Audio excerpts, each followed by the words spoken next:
नमस्कार, मैं रीमा प्रसाद। इजराइल में भीषण युद्ध की स्थिति इस वक्त है। इजराइल की सेना हमास के आतंकी हमलों का जवाब इस वक्त दे रही है। पूरी दुनिया की नजर इस युद्ध पे लगी हुई है, लेकिन इस युद्ध के बीच भारत में कुछ लोग धर्म के नाम पर हमास की हमदर्दी में जुटे हुए हैं।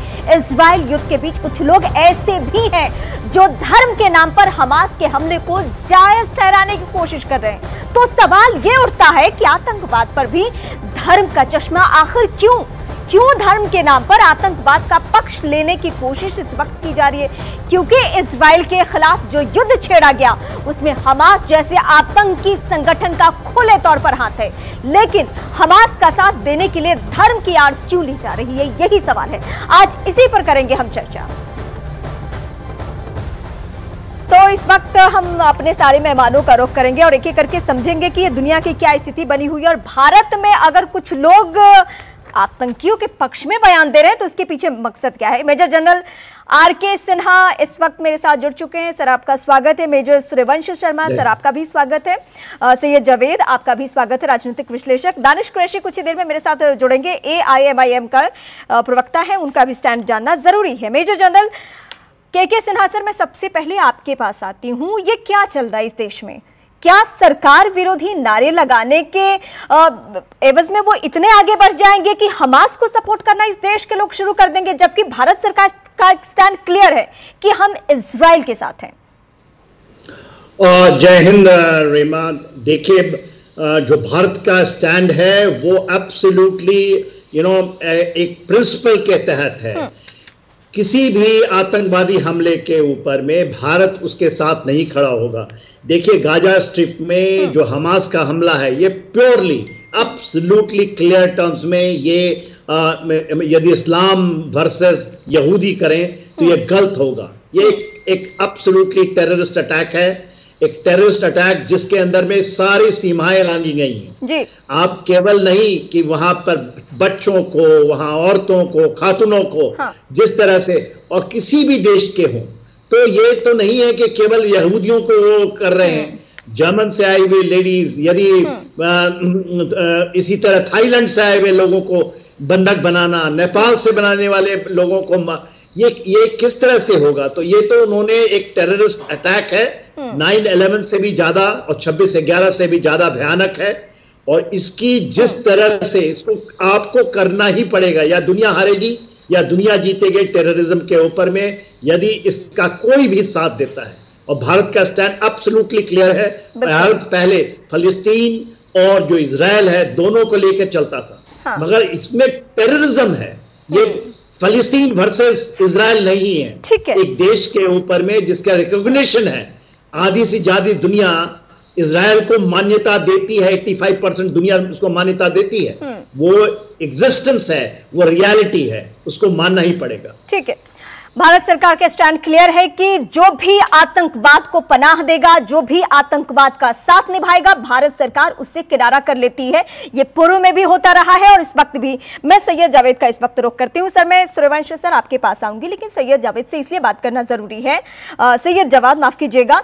सैयद जी, मुझे आपसे ये जानना है कि मुझे पता चला कि कुछ ऐसे भी भारत में लोग हैं जो कि हमास के पक्ष में खड़े हैं। आप भी हमास के पक्ष में हैं? देखिए, ये दो मुल्कों की लड़ाई है।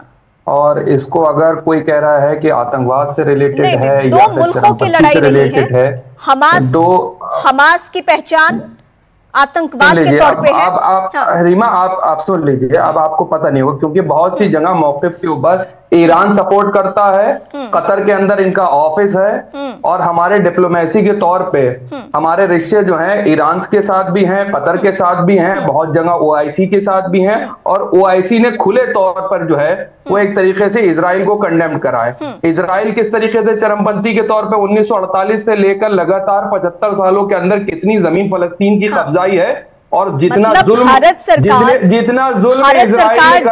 इजराइल को सपोर्ट करे, भारत सरकार ये कहे कि आतंकवाद के खिलाफ अगर कोई लड़ाई लड़ रहा है तो आप उसको कहेंगे कि नहीं, चरमपंथी तो इजराइल ही है, आप ये कहेंगे? बिल्कुल है, इजराइल चरमपंथी है।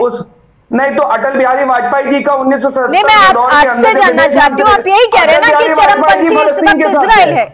मैं इजराइल का कंडेम। नहीं, मेरा स्टैंड बिल्कुल क्लियर है। मेरा स्टैंड वही है जो अटल बिहारी वाजपेयी जी के स्टैंड था। अटल जी का क्या कोट किया था उन्होंने, जरा मैं भी तो आपसे जानूं, अटल जी ने ऐसा क्या कोट किया? आप बताइए, आप शायद तैयारी करके नहीं आई, आपको मेरी तैयारी नहीं है, बिल्कुल तैयारी नहीं है। जरा बताइए आप, अटल जी ने क्या कोट किया था?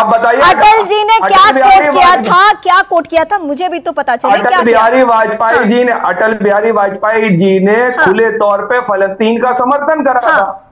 पुराने संबंध हमारे रहे, पुराने संबंध हमारे रहे फलस्तीन के साथ, पुराने संबंध रहे हैं, पुराने संबंध रहे हैं, लेकिन इसका मतलब ये नहीं कि कोई आतंकवाद को सपोर्ट करेगा तो भारत उसके साथ खड़ा हो जाएगा। बिल्कुल नहीं, आप गलत नहीं। अटल बिहारी वाजपेयी, मैं अभी अपने एक्सपर्ट के साथ बात चली जाती हूँ। शिववंश जी, मेजर साहब आप जरा जवाब दीजिए। ये भाई साहब मुझे कह रहे हैं कि मैं तैयारी करके नहीं आई हूँ। अरे जो आतंक को पनाह दे उसको भारत सपोर्ट नहीं करता किसी भी सूरत में, जानकारी ये है।